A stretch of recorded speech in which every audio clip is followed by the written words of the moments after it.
Thank you to everybody who's taken part in today's debate. And thank you to every CLP across the country, to every Labour councillor and union member, and to my great ministerial team for the tireless work that you're doing to make our communities safer and to help them to thrive. We're Labour because we care passionately about the strength of our communities, about the safety of our neighbourhoods, about protecting our families. We know that security is the foundation on which opportunity is built. Opportunity for all needs security for all, on our streets, at our borders, against the threat of terrorism. And security for all means freedom from the fear of crime. In the last year alone, a 10% cut in crime.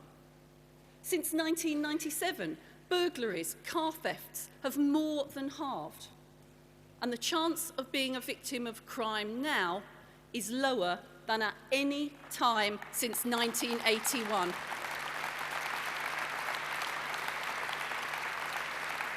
The reason for this success has been brought home to me over the past year. From nipping antisocial behaviour in the bud to turning the tables on those who make others' lives a misery. From taking action against gangs to preventing violent extremism. Time and again, we see that people are our best weapon in the fight against crime and terrorism. And I want those people to know that they have our backing. And more, I want to turn statistics into real differences that they can see and feel in the streets where they live. Neighbourhood policing, now in place right across the country. Dedicated teams patrolling and protecting local streets. For the first time, a clear set of standards that you can expect the police to meet, set out in a pledge and delivered by the end of the year.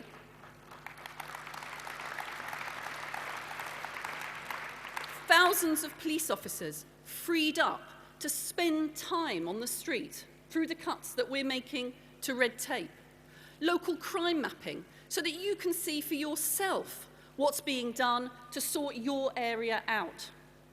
And today, I can announce new funding for an army of community crime fighters to back up the unsung heroes who want to turn the tables on graffiti, on yobs, and on violent crime. We'll give them the skills and training they need to get results. One for every neighbourhood policing team, a local voice, a direct link.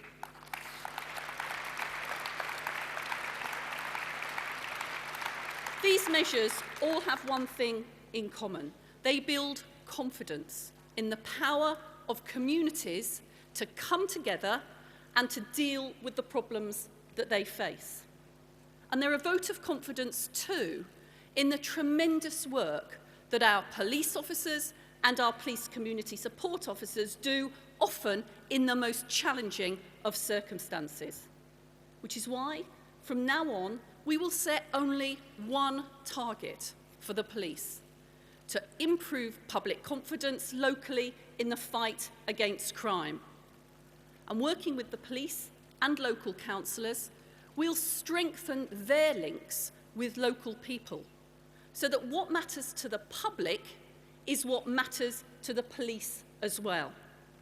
It's in everyone's interest to strengthen the ties that bind communities together in the fight against crime. Or so you'd think. So why does David Cameron want us to think our country is broken?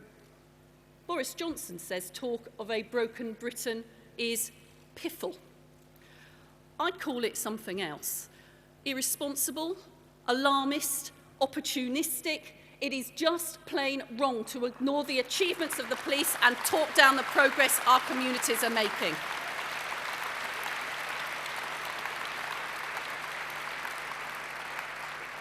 And then there's David Cameron's other rival, David Davis, Remember him? He stalked off in search of freedom. He's found it on the back benches. But after all that, we still have no idea where the Tories stand on his crusade against town centre CCTV and DNA testing. Well, I know what I think. I'll make no apology to the hundreds of murderers and rapists caught with the help of DNA matching.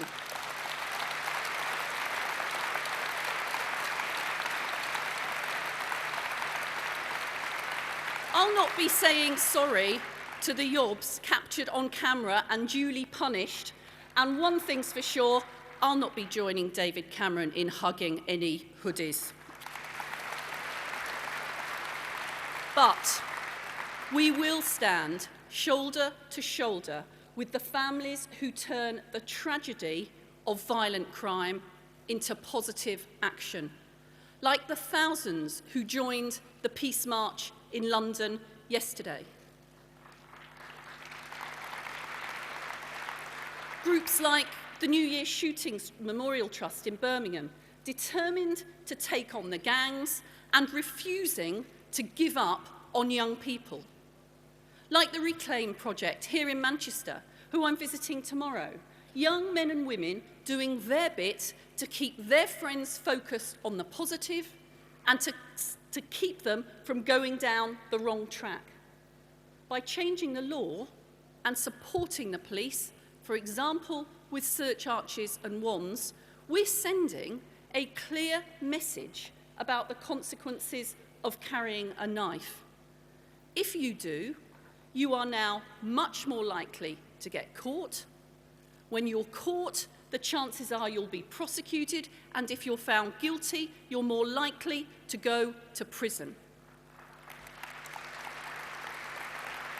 But in the long run, it's turning around lives that saves lives.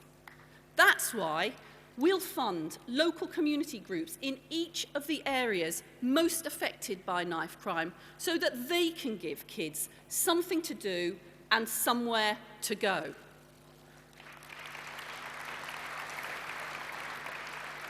By coming together to act, I've seen communities clean up their areas and instill a new sense of respect in their neighbourhoods. From this December, we'll back them up with new measures to close down pubs and clubs for persistent troublemaking. And it's not just about respect for others, it's about dignity too. We will do more to tackle the blight of street prostitution. At the moment, only persistent curb crawling is outlawed. Well, in my book, once round the block is once too many. And so we'll make curb crawling punishable as a first offence. We'll give councils and the police new powers to close down brothels and to clamp down on exploitation. We'll give communities a stronger say in stopping lap dancing clubs opening in their areas. And I want to know as well what the Tories have to say for themselves after sending all their conference delegates a £10 off voucher to one of these clubs. I am a proud West Midlands MP, and believe me, Birmingham has got a lot more to offer than that.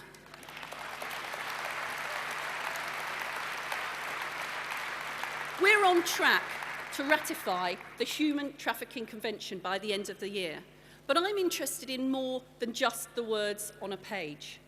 And so next month, we will start work to outlaw paying for sex with someone forced into prostitution at another's will or controlled for another's gain.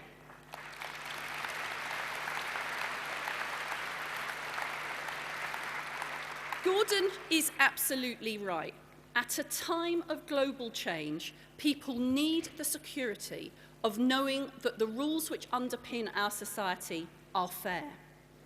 Our communities welcome newcomers who are prepared to play by those rules, pay their way, speak our language.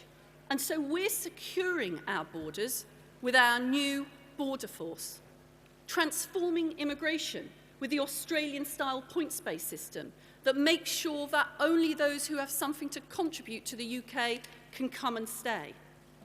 Exploitation has got no place in our society. That's why, since February, we've fined dodgy employers of illegal workers more than £6 million. And just as no one should be here below the radar, so no one should think that they're above our laws either. Fair rules must apply to all, and that means our closest neighbours too. So we'll act across Europe to make sure that in our courts, EU nationals cannot hide their criminal past from a judge.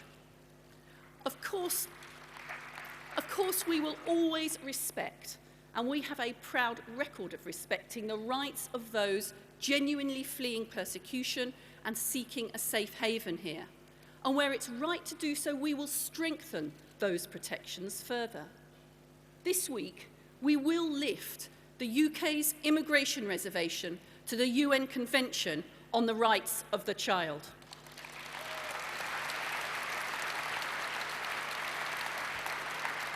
Action like this shows how, step by step, we can advance our ideals alongside the clear protections that we put in place.